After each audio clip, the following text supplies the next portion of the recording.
Good afternoon, everyone. Money doesn't buy everything, doesn't buy happiness. Now, how many times have we heard that? Okay, create the life you desire here. Joy, coffee talk. You know, I get sick of hearing that phrase. Money doesn't buy happiness. Well, tell that to the homeless people. Tell that to the mother or father that's got children to feed, clothes to put on their back, to stay clean, because society has certain rules and regulations. If you don't have certain amounts of kinds of food in your house for your children, children's services will come along if somebody happens to tell and come and take your children away from you. Now, you suppose that they're going to be happy, the mother and father's going to be happy that they lost their children because they didn't have maybe potatoes and meat and carrots to feed their kids? Or even macaroni and cheese. Now, that's one of the deals that the welfare system will throw at you, or food pantries will throw at you, is a bunch of macaroni and cheese. That's what you feed your children, because that's what we've got to give you. So, and tell that to the woman that's laying in bed, that's bedbound because she's got a disease or some kind of failure in her body that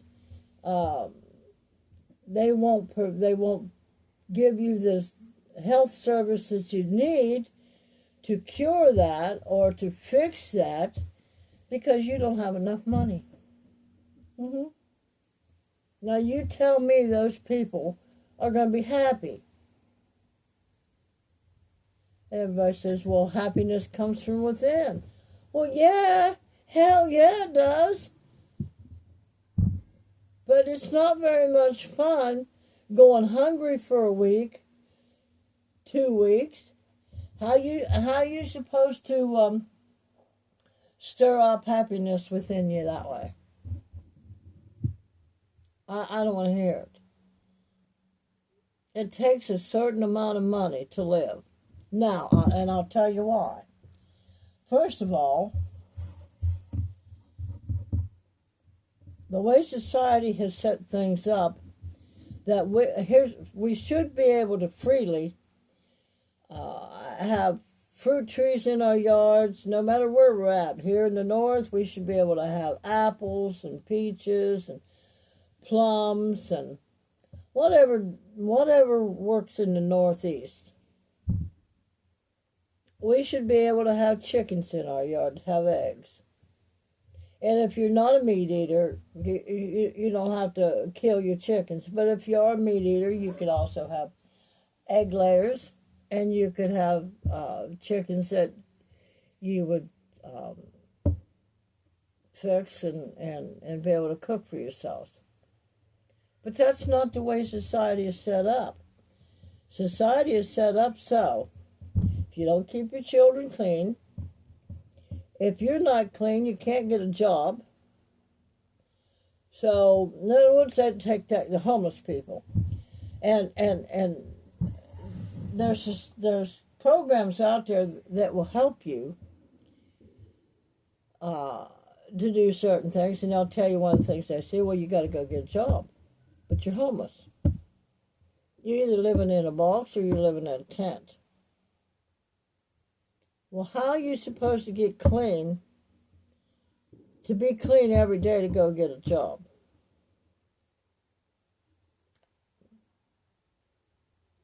Well, there are certain places out there that will provide that stuff. But again, you have to meet a certain criteria. And sometimes it still takes a little bit of money. If you don't have a car, but you need to get around places, well, they'll tell you, well, go get carts. Call carts up, and well, that costs you money. If you don't even have any money to eat on, how are you going to go buy carts? And of course, now they're changing everything, which, and I can understand why they're changing a lot of things, because there's been a lot of people out there that fraud the system. That I'm 100% against, fraud in the system. But, again, we're back to the old saying, well, I just want enough money to take care of my needs. Well, here again, society sets the fact up that you need a certain amount of things before you're accepted in society. You got to look a certain way. You got to dress a certain way. You got to make sure by all means you're clean. And that takes money. Now, okay, we'll say, well I'm going to use me, for example. Probably the worst scenario for me would be being homeless, but I am in a camper. And I do live on my daughter's property and am hooked up to water and so forth. No, it's not ideal. No, it's not. I don't have a water filtration hooked to the water here in my camper. So therefore, there's a lot of rust that comes out. And when I take a shower, naturally, if it happens to be the time after it rained or something like that, I'm going to get rust in my hair. I'm going to get rust on my body. Thankful that I've got water that I can clean with, and I can drink and cook with. But again, everybody don't have that luxury. So, and the point being that I'm getting at, I still have to pay for it. It takes electric to run that water, because it's a well. I pay for my share of the electric here to be able to use electric and light, and be able to charge my phone up, be able to have lights, to be able to have heat. That takes money, dudes. It takes money. And then you got, of course, people say, well, I just want enough money to do this and that with. Well, they've raised, it's all, first of all, we shouldn't have to pay for water. Not at all. That's a God-given thing here on this planet. Shouldn't have to pay for food because it grows on this planet, and we were put here in the garden. Remember, you can eat at any tree here you want.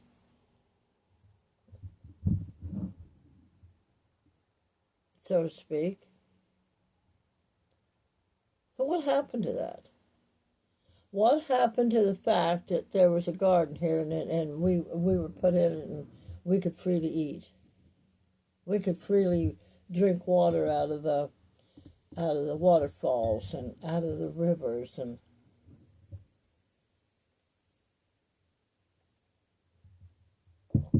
what happened to that? Money-hungry people is what happened. People that wanted to be in power, people that wanted to control others. But bottom line is, it doesn't matter who or what or why or how. It still takes money to be happy. You're not going to be happy if you're thirsting to death. And if the only way that you got to have water is to go to the grocery store and buy bottles of water, If you're sitting around in a cardboard box and you need water to drink, after 3 or 4 days, you're not going to be very happy.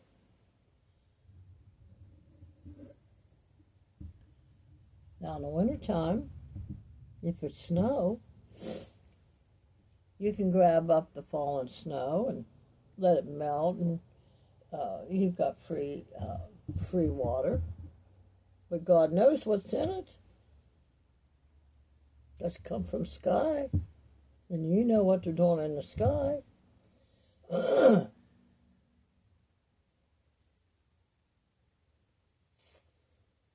So, it takes a lot of money to live. And even if you say you want to go off grid, well, some people can live without electric. Some people can do that out in the wild and stuff. But you still got to find a way to eat. You still got to have water, unless you can fix you up a little whatever, buy a crick, and have a little garden out there. Well, where are you going to get seeds from? You have to buy the seeds anymore until you can get started. You still have to have money. And it takes more nowadays than what a lot of people are letting on like it does. But, okay, so you go to get a job. Well, when you go to get a job, you got to have clean clothes. They don't want you coming in there with wrinkly clothes, so don't even think about that.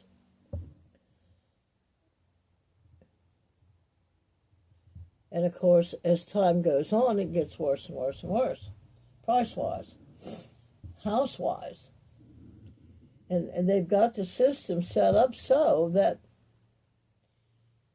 you will fail unless you push and push and push and push. Did you ever watch Will Smith, Pursuit of Happiness? Well, him and his wife wasn't doing well at all. And he was working hard. He was selling some kind of medical machinery, and she was working in a restaurant. And she finally left him because he wasn't doing good enough. He wasn't. I mean, he'd walk all over the city with a suit on in the heat, trying to provide for his family. Until one day she left. But he kept the boy.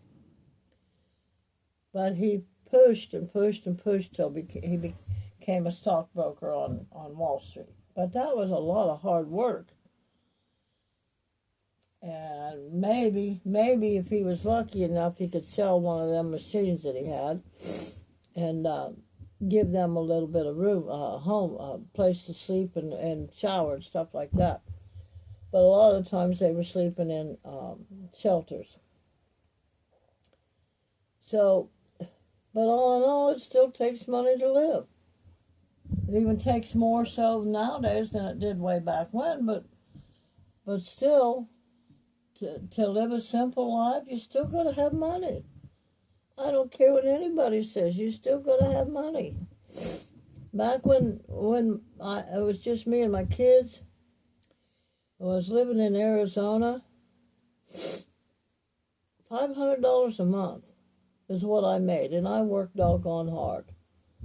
And then had to worry about coming home that my kids would be gone because my ex, we were in the middle of a divorce or whatever, would screw things all up.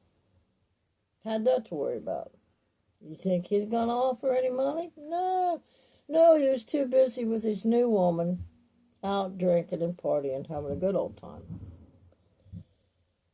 So I did the best I could with what I had. And I'm saying that as a statement to everybody that says money don't buy happiness. Yes, money does buy happiness. If you can get one meal a day, and you got a bed to sleep in, and you can stay clean for a job, well, then you can start being a little bit happy. But then again, that's just one side of the coin, and you've got the people then that are ill, and they live in a nice home, and they've got food, but they can't get the medical treatment they need to take away the pain, to fix whatever it is that needs fixed, because they don't have the insurance or whatever. I mean, right now it takes me, I pay $185 out of my check. It automatically comes out from my insurance. And the most I can get for a year on teeth is $2,000. So right now, with me needing teeth, of course, I can't get my teeth fixed right now because of the knee surgery. But people that don't have insurance, people that don't have, I mean, it's automatically really Medicare. If you're even on disability, you still, after 2 years of being on disability, you've got to go to Medicare, and they take $185 out for your health insurance. Right there's $185 that could feed you for a month. Again, I think we should have free health insurance. That's everybody. But the pharmaceuticals and all that ain't, and that the medical field's not going to let that happen. So, yes, money. It takes money to make you happy. So here's what I told my daughter yesterday. I had ordered some stuff that I needed, and to finish my garden up, and to make me happy in here, to make me content, because I don't go nowhere. I don't do anything other than go to thrift stores and doctor to get things fixed. But so I told her, I said, I don't care what I spend my money on anymore. I'm going to live for now. You only live once. You got to act like you're wealthy. Even if you only get, well, $500 a month, like I got with my kids. But I didn't act like I was wealthy, that's for sure. I mean, I dressed like I had something because I went to thrift stores and dressed the kids as nice as I could at thrift stores. So I'm sorry, whoever created the phrase, money can't buy happiness, you're full of bull. You're full of bull. And all of those that say, well, I just want enough money for my family and to live comfortably. Well, do you see what it takes nowadays to live comfortably? Because society says you got to be clean, no wrinkled clothes if you're going to go to work. That means wash machine and dryer, and or an iron, because if you don't dry your clothes in the dryer, then you got to iron your clothes. Now, some people can hang their clothes out on a line and it just works out fine, but I can't handle my clothes on the line because I'm allergic to the smell that the outdoors causes it. All the pollen and stuff that falls on it. See, there's just so many different people out here, so many different scenarios, that society tries to make it one size fits all, and it don't work that way. It does not work that way, folks.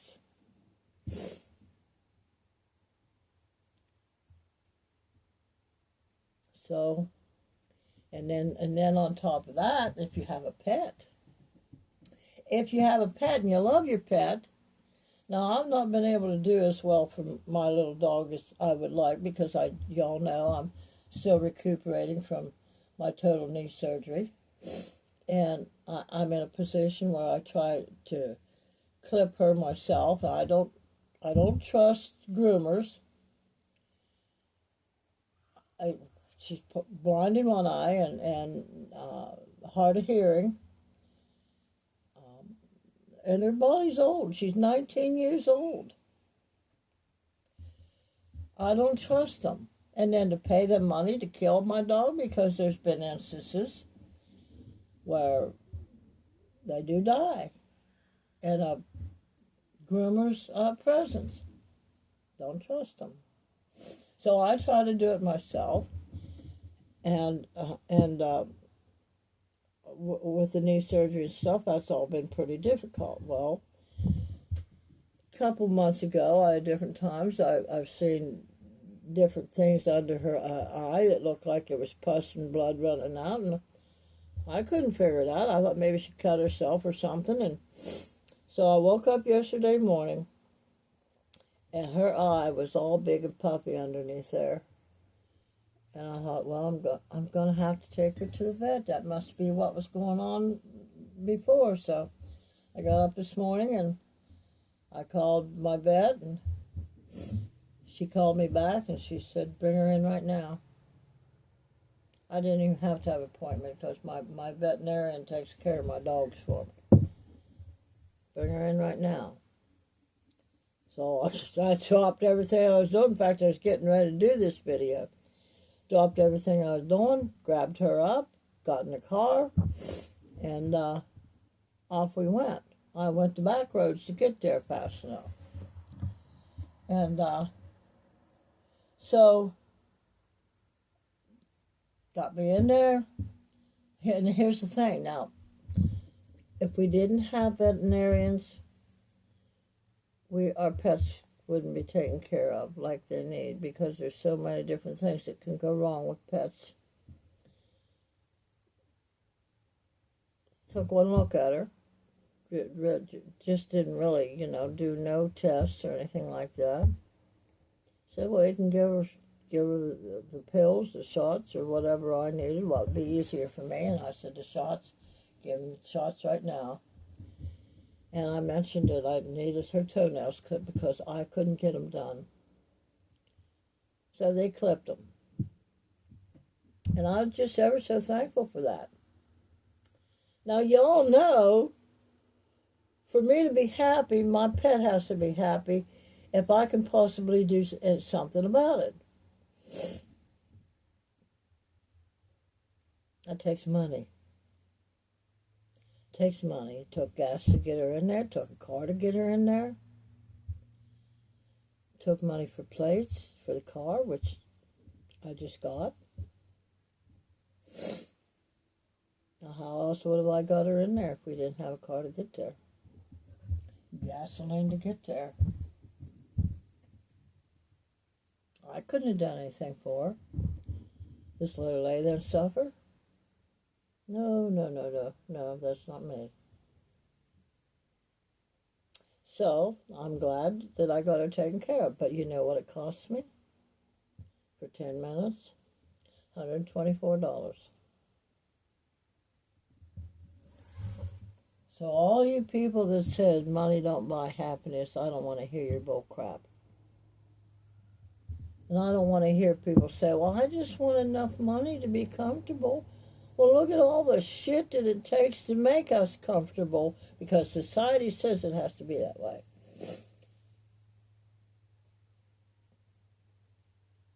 And thank God for pet protection, that you can't do certain things for pets or you're going to get arrested for it. Yeah, thank God for that. But when things like that you can't possibly help and do anything about, or you got to go without to make it happen for them so you don't get in trouble, like leaving your pet in the car when it's too hot, or they think it's too hot, and you already know that the pet's taken care of. I mean, there's just so many rules and regulations and laws and stuff that keep people without money down. So yes, it does take money to make you happy. So if you believe you can, or if you believe you can't, you're right. But remember also, a merry heart doeth good like medicine. But how are you going to have a merry heart if your needs aren't met? And I'm just talking about the basic needs. And everything I talked about today was basic needs. Water, food, roof over your head, your pet being taken care of if need be, food for the dog. A broken spirit will dry up your bones. And you will get a broken spirit if the needs that society says you need aren't met. Like I said, we shouldn't have to pay for food, we shouldn't have to pay for water, and we shouldn't have to pay for medical. So, if you believe you can, go for it. Do it. Do what you can do to get to that next step. If it takes acting wealthy, making your home feel wealthy, like I got this tablecloth here, and it's like got elastic in it, and it don't fall down over. It looks nice. My table looks nice. I hung my guitar up there. It didn't cost a lot of money to get that little hook up there to hang my guitar up. Got a candle on the table. I got smell good stuff that cost $1.25 at the Dollar Tree. Makes things smell good. Act wealthy. And the more wealthy you act, the universe will bring it to you. The Christ consciousness within you will bring it within you. So, remember, Virginia, whoever you are out there that coined that phrase, money don't bring happiness. Yes, it does. So you all have a great day.